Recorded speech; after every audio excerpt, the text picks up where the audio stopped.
নজর রাখবো পরবর্তী সংবাদে।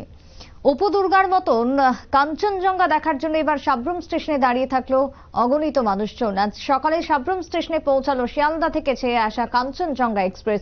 একেবারে ইতিহাস, যেটা দীর্ঘদিন ধরে সাব্রুম থেকে চলার কথা ছিল, আজকে 18 তারিখ সকাল থেকে ছাড়লো।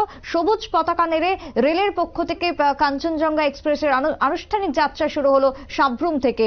যদিও ইতিমধ্যে গতকালকে দুর্ঘটনার পর সেই আনন্দ, সেই উচ্ছ্বাসে কোথাও গিয়ে একটু ভাটা পড়লেও আজকে সকাল থেকে কিন্তু আরো একইভাবে শুভেচ্ছা জানিয়ে, অভিনন্দন জানিয়ে কাঞ্চনজঙ্ঘাকে রওনা দেওয়া হলো। সকাল আনুমানিক 6টা 15-তে ছেড়েছে সাব্রুম স্টেশনে। আগরতলাতে নির্ধারিত সময় 8টা 10-এই ছেড়েছে কাঞ্চনজঙ্ঘা এক্সপ্রেস। অর্থাৎ এই ট্রেনের যাত্রা শুরুতে সকলের মধ্যে ছিল ব্যাপক উৎসাহ। সাব্রুম থেকে এই ট্রেনের যাত্রা শুরু হওয়াতে রেল যোগাযোগ মাত্রায় একটা লম্বা যে রুট যোগ হয়ে গেল, সেটাই কিন্তু লক্ষণীয়। কি বক্তব্য উঠে আসছে সাব্রুম থেকে, শুনুন। गाड़ी प्रस्थान किया है। अच्छा, कितना पैसेंजर की जानकारी आप ले लीजिए वहाँ ticket. Debabrata Chakraborty, Sabroom UTS এসটিবিএ।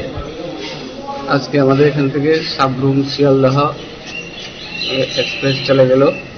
Total ticket 60, amount 5690। Passenger আপনার লগভগ 140। আগরতলা অনেক ব্যবসায়ী চলে গেছে আজকে, যে আবার আসবে। খুব খুশি সাব্রুমের মানুষ।